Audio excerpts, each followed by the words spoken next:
வணக்கம்.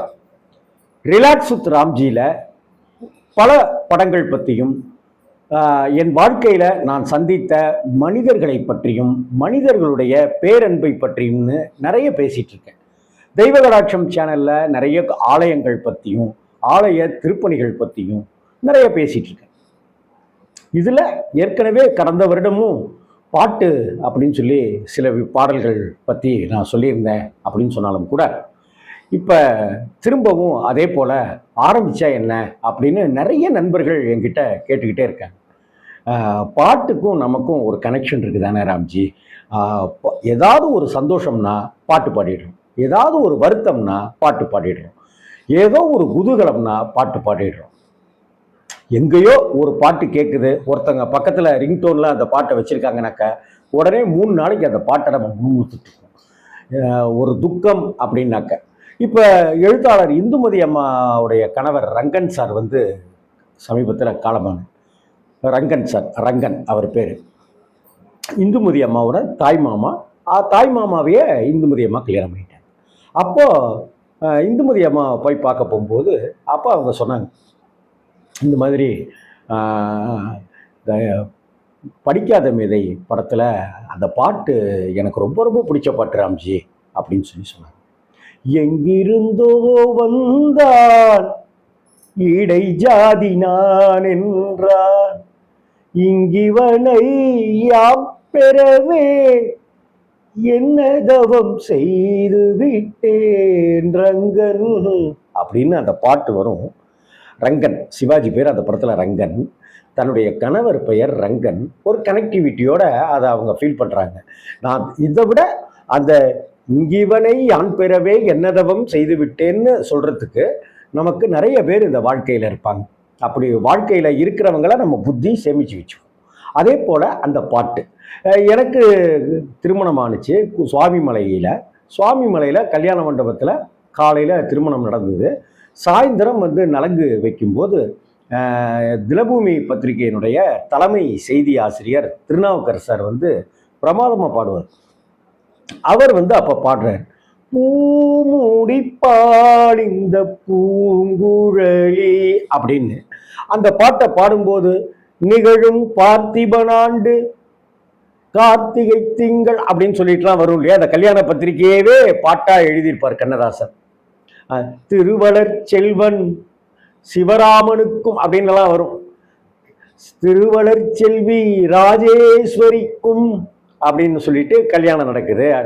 தங்கள் நல்வரவை விரும்பும் ரகுராமன் ரகுராமன் ரகுராமன் அப்படின்னு வருமா?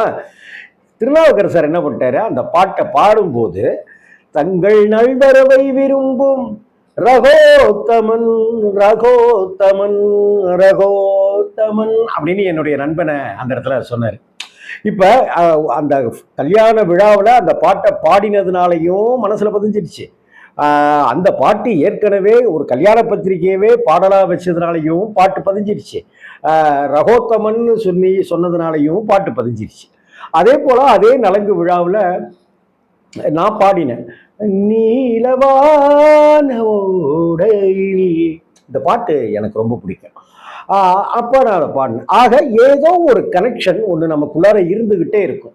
எனக்கு அடிக்கடி நான் என்னுடைய 15 வருஷமாக என்னுடைய செல்ஃபோனில் நீங்கள் அடிச்சிங்கனாக்க எனக்கு கேட்கக்கூடிய பாடல், எனக்கு நீங்கள் டயல் பண்ணிங்கன்னா எனக்கு கேட்கக்கூடிய பாட்டு வந்து முன்னாள் முடியும் தம்பி தம்பி அப்படிங்கிறது.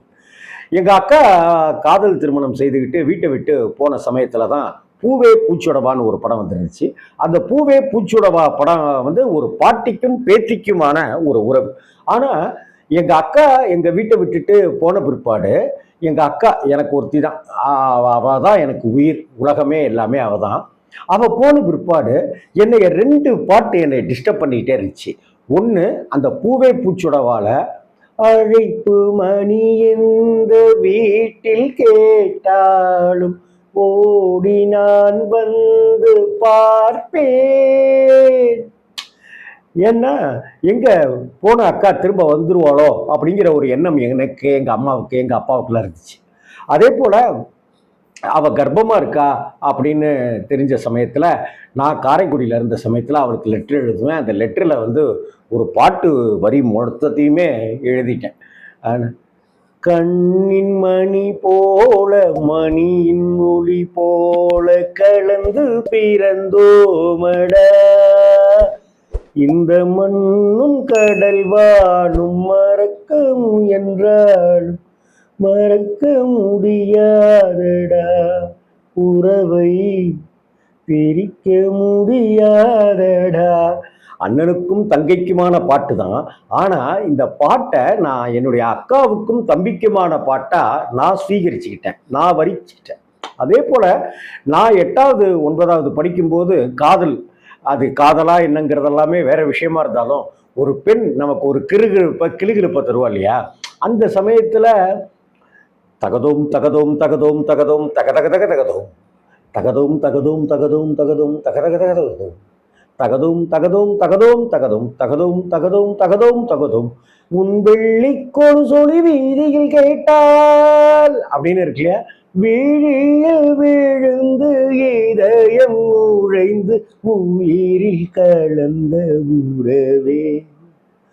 இப்படி பல பாடல்கள் நம்ம மனசுல ரீங்கரிச்சுக்கிட்டே இருக்கும், நம்மளை தொடர்ந்துகிட்டே இருக்கும், நம்மளை சுவாசிக்க செய்யற மாதிரியே இருக்கும், நம்மளை இன்னும் உற்சாகப்படுத்துற மாதிரியே இருக்கும். நமக்கு ஏதோ ஒரு வேதனை அப்படின்னா இந்த பாட்டு முணுமுணுப்போம். இது சில பாடல்கள் நமக்கு ஒரு டக்குன்னு நம்மளை விட்டு நகர்ந்துராது. தீபன் சக்கரவர்த்தி சாருடைய குரல் டக்குன்னு நம்மளை என்னமோ கட்டி போடும். கிருஷ்ணச்சந்தர் சாருடைய குரல் நம்மளை ஏதோ ஒன்று மயக்கி போடும். எஸ்பிபி சாருடைய ஒரு சின்ன பிற்கா ஒரு ஆலாபனை நமக்கு என்னமோ பண்ணிடும். வானம் எனக்கொரு போதி மரம், நாளும் எனக்கது சேதி தரும் அப்படின்னு சொல்லும் பொழுதே SPB sir, Ilaiyaraaja sir, Vairamuthu sir, Bharathi Raja சார்னு எல்லாருமே கண்ணுக்கு முன்னாடி வந்துருவாங்க.